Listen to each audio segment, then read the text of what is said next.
Okay, to get started off on this red braised tofu, I start off with some tofu puffs just because it's nice and spongy so it can soak up the sauce, but it also has some nice texture to it. But I always give it a good boil first because it is very oily. So as that rests, you want to just get together the rest of your ingredients and spices. So I will have all of that down below, but it includes, or a big bit of that is the sugar on the side.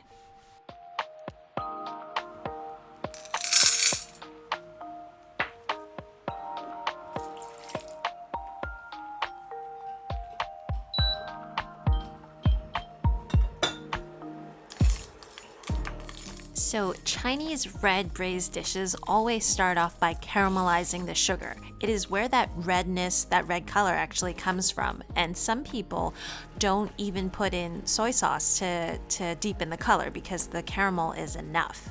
So you kind of want to go on medium heat. You don't need to go too high. And I'd say once the sugar gets to this golden state, I mean, it turns brown quite quickly. You want to have all of your ingredients ready. Okay, and I just want to be coating the tofu puffs, and then I'm going to add in all of the spices and all of the other ingredients and just toast that up for, about a minute or so before I add in my water.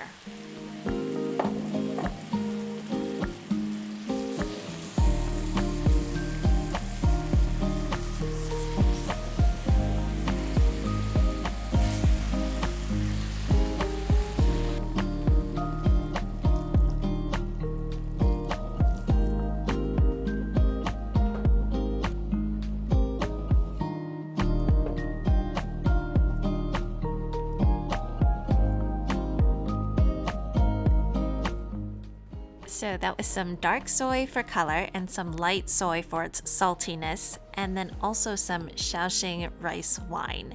And I'm just gonna cook it for about 30 minutes on like a low medium boil.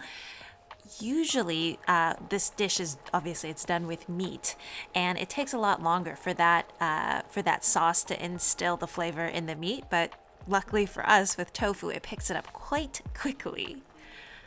So I'm just gonna take out some of the bigger pieces of spice, and this is where you really want to taste your sauce. Generally with all of the spices, I find that sometimes the sauce can err on the bitter side, in which case I might add just a little bit of sugar, maybe a little bit of salt. And then I always tend to finish off these braised dishes with just a little bit of vinegar, rice vinegar, because it just picks up the flavor and it just becomes new and fresh again after all of that cooking.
I'd say the big thing for me in this recipe is that it has a lot of sauce so that you can spoon it over the rice and the rice just absorbs all of that goodness. So it's, I always say it's a comforting dish, but it's quite nice with the sauce and the rice.